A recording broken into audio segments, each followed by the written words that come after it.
ఈనాటి ఆంగ్ల కార్యక్రమంలో గుడ్ పేరెంటింగ్ ఈ అంశంపై శ్రీమతి శిల్పీ కుమారి ఆంగ్ల ప్రసంగం వినండి. Today I am going to talk on one of the most important yet difficult tasks, that is parenting. Parenting is no easy job. It's like a roller coaster ride. Ever wondered whether the way you parent your child or the way you are bringing them up is good for them? Every parent wants his or her child's good, but it's not necessary that the way we do the things are always right. If there's one thing that we as parents need to understand is this: your child is not you.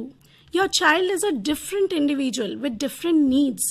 Most parents of today adopt similar parenting styles to the ones they were raised with. But that's not always good because of the vast generation gap. See, our time was different. The exposures were different.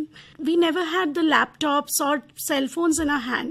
That's why the included expected outcome was also different. The kids of today need completely different types of experiences to shape up to the best of their abilities. What we need to think over is, do we feel that our parenting style suits our children in a way that it meets their needs? What kind of parenting style have we adopted so far? Do we need to change it?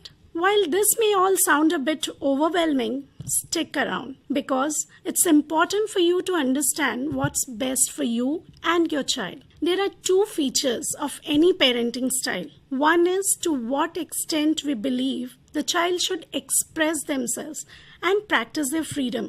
And the second one is the extent to which we want our child to develop discipline and obedience. The parenting approach you use may determine your child's behavior. So let's know about the 4 types of parenting and where we may fit in. The work of Dan Baumrind in the 1960s created one commonly referenced categorization of parenting styles. The parenting styles are authoritarian or disciplinarian, the second one permissive or indulgent, and the third one is authoritative. In addition to the 3 major styles introduced by Baumrind, psychologist Eleanor Maccoby and John Martin proposed a 4th style that is known as uninvolved or neglectful parenting. Let's start with authoritarian parenting. Now, these authoritarian parents are often thought of as disciplinarians. They use a strict discipline style with little negotiation possible. Punishment is very common. Communication is mostly one way, from parent to child. Expectations are high, but with very limited flexibility. Rules usually are not explained. No wonder why they are often name-called as Hitlers by their children. Let me explain you with an example. Suppose a child has examinations in a few days. An authoritarian parent would simply instruct the child not to play or watch TV and to study day and night without any explanation, reasoning, encouragement, or further support. If the child faces difficulty while preparing, this parent does not try to know the problem or find a solution. Rather, shows annoyance and finds a reason to punish the child for not completing the work on set deadline. The child is punished and harshly treated with lots of restrictions on playtime and recreational activities until he does exactly what the parent wants. Here, the only reason the child does the task that's expected of him is because the parent says so. This is a fear-driven type of task completion, where the child has no freedom to express or make his own decision. Parents who adopt this parenting style impose what they think is fit for the child onto them and are typically less nurturing. The obvious outcomes are lower academic performance, less self-esteem, poorer social skills, mental illness, and delinquency. This parenting style affects the lifelong bond between the parent and the child, which is a serious concern. And it also makes the child grow up to be a dependent individual who can do what is instructed to, but no thought process or creativity of his or her own. The next style is permissive parenting. Permissive or indulgent parents mostly let their children do what they want and offer guidance or direction. They are more like friends than parents. Their discipline style is the opposite of strict. They have almost no rules and mostly let children figure problems out on their own. Communication is open, but these parents let children decide for themselves rather than giving direction. Parents in this category tend to be warm and nurturing. Expectations are typically minimal or not set by these parents. Now, this may sound good, but does it really help? Let's understand with an example. If a child gets some assignment and doesn't want to do, the parents accept just to make the child happy and prefer giving excuses to the teacher. In some cases, the parents do the homework themselves to cover up.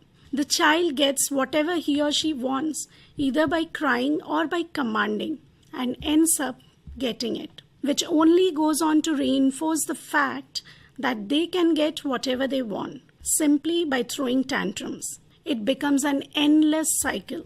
The outcomes are the child develops an impulsive behavior.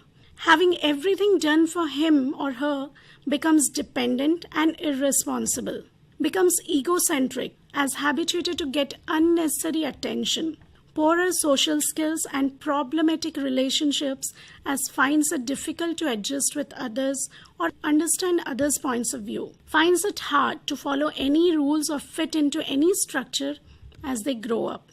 Now coming up to the next parenting style, it's called uninvolved or neglectful parenting. Uninvolved parents give children a lot of freedom and generally stay out of their way. Some parents may make a conscious decision to parent in this way, while others are preoccupied in some other work or unsure of what to do. While these parents provide their child's basic needs, they lack interest or involvement in their child's daily life. No particular discipline style is followed. In this case, child does whatever he wants, probably out of a lack of information or caring. Communication is limited. There are fewer or no expectations. This is mostly found when the two parents, mother and father, follow different methods of parenting to raise the child, as they never talk about or decide which parenting style they would adopt for their child, or when they are totally indifferent. The child in turn adapts differently to each parent and changes behavior accordingly. The outcomes are quite obvious. The child basically doesn't know good from bad because he's never told anything. The importance of school or homework is never explained to the child. The parent here believes that the school or caretakers are there to take all the care a child can manage on his own. There's a poorer bond and poor communication between the parent and the child. Irresponsible and impulsive behavior is often seen, and there's the chances of delinquency too. Last, but the most preferred one, authoritative parenting. Not to be confused with authoritarian parenting, which is more or less dictator style. Authoritative style is the most effective to children. Parents who use this style showcases a balanced approach to parenting. In this style, the disciplinary rules and the expected behavior are clear, and the reasons behind those are explained. Regular communication, appropriate to the child's level of understanding, makes everything comprehensible. Here the parents don't simply say, do it or don't do. They give the child reasons as to why it is or is not good for them, so the child can understand in a logical way. They teach the child to differentiate between good and bad. The parents are nurturing.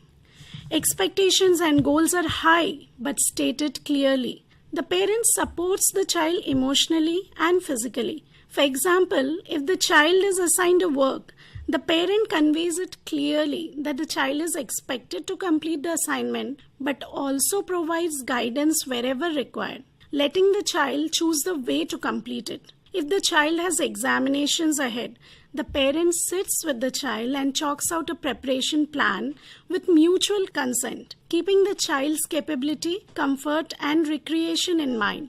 Appreciation, reinforcements, and rewards replace punishment and demotivating remarks, unlike authoritarian parenting. Now, what are the benefits of authoritative parenting? The child will be confident and have excellent academic performance, higher self-esteem, better social skills, and life skills as well, as he has developed problem-solving skills and decision-making. Such children will develop into independent individuals, which set self, disciplinary rules for themselves, the rules which they respect and understand them.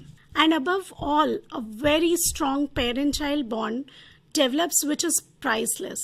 In words of author Douglas Bernstein, in his book Essentials of Psychology, there's no universally best style of parenting. It's extremely challenging for any parent to strictly follow and stick by any one style. Usually, it's observed that either the parents are too liberal or too strict. What is required is to maintain an equilibrium. Authoritative style is generally considered the best as it is linked with more positive outcomes. Studies suggest that in those cases where the parents are having different styles of parenting, at least one parent should practice the authoritative style instead of both following a less effective style. However, there are other variables such as child's temperament and how it's fit with the parents. A teacher's style of working with children and matching of the style to parenting style is also a factor. The influence of a child's peer group also matters. Cultural and social influences which play a vital role in child's upbringing. I am sure that knowing about the parenting styles and their outcomes will help you to select or design the best style for your child. Don't be influenced by someone else's style. Carefully think and ponder over the different factors influencing your child's upbringing and select the best. Just remember, a child is like a butterfly in the wind. Some can fly higher than others, but each one flies the best it can. Why compare one against the other? మీరు ఇంతవరకు good parenting ఈ అంశంపై శ్రీమతి షింపీ కుమారి గారి ఆంగ్ల